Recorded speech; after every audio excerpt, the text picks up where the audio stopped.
కార్యక్రమంలో మాజీ మంత్రి సోమిరెడ్డి కుమార్తె డాక్టర్ సింధురెడ్డి పాల్గొన్నారు.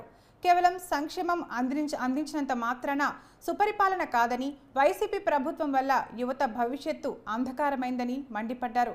వచ్చే ఎన్నికల్లో టీడీపీని దీవించాలని సింధురెడ్డి విజ్ఞప్తి చేశారు.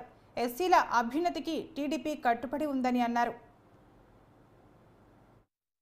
సంక్షేమమే కాదు, అభివృద్ధి కూడా పెద్దపీట వేయాలి. దానికి టీడీపీ ప్రభుత్వమే రావాలి. టీడీపీ ప్రభుత్వం వచ్చిన తర్వాత 18 ఏళ్ల పైన పడ్డ ఆడపిల్లలకి 59 సంవత్సరాలు మహిళల వరకు 1500 నెలకిస్తారు. స్కూల్కి పోయే ప్రతి విద్యార్థికి ఎంతమంది ఉంటే అంతమందికి 15,000 రూపాయలు సంవత్సరానికి ఇస్తారు. సంవత్సరానికి 3 గ్యాస్ సిలిండర్లు ఉచితంగా ఇస్తారు.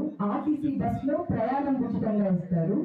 పెన్షన్ 4,000కు పెంచుతారు. ఇట్లాంటి మంచి సంక్షేమ పథకాలు టీడీపీ ప్రభుత్వం తీసుకొస్తుంది.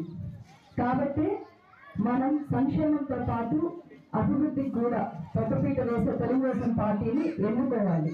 జరగబోయే సార్వత్రిక ఎన్నికల్లో మన నియోజకవర్గంలో తెలుగుదేశం పార్టీ అభ్యర్థిగా పోటీ చేస్తున్నారు. కాబట్టి మన యొక్క అమూల్యమైన ఓటును మన యొక్క దళితులు, బడుగు బలిగిన వర్గాలు అందరూ కూడా ఏకమై ఇష్టంగా కష్టపడుతూ తెలుగుదేశం పార్టీ అభ్యర్థి అయినటువంటి సోమిరెడ్డి చంద్రమోహన్ రెడ్డి గారిని గెలిపించుకోవాలని చెప్పి సందర్భంగా మీ అందరినీ కోరుకుంటూ, ప్రతి ఒక్కరూ మనమే కాదు, మన స్నేహితులు, మన బంధువులు, చుట్టుపక్కల గ్రామాల్లో ఉన్నటువంటి మన పరిశీలకులందరూ కూడా చెప్పి మన సోమిరెడ్డి చంద్రమోహన్ రెడ్డి గారి యొక్క సైకిల్ గుర్తుపైన ఓటేసి సోమిరెడ్డి చంద్రమోహన్ రెడ్డి గారిని అసెంబ్లీకి పంపించి మరలా మంత్రిగా చేసుకొని మన నియోజకవర్గ అభివృద్ధికి సహకరించే విధంగా ప్రయత్నం చేయాలని చెప్పి మీ అందరినీ పేరు పేరున కోరుకుంటూ రాబోయే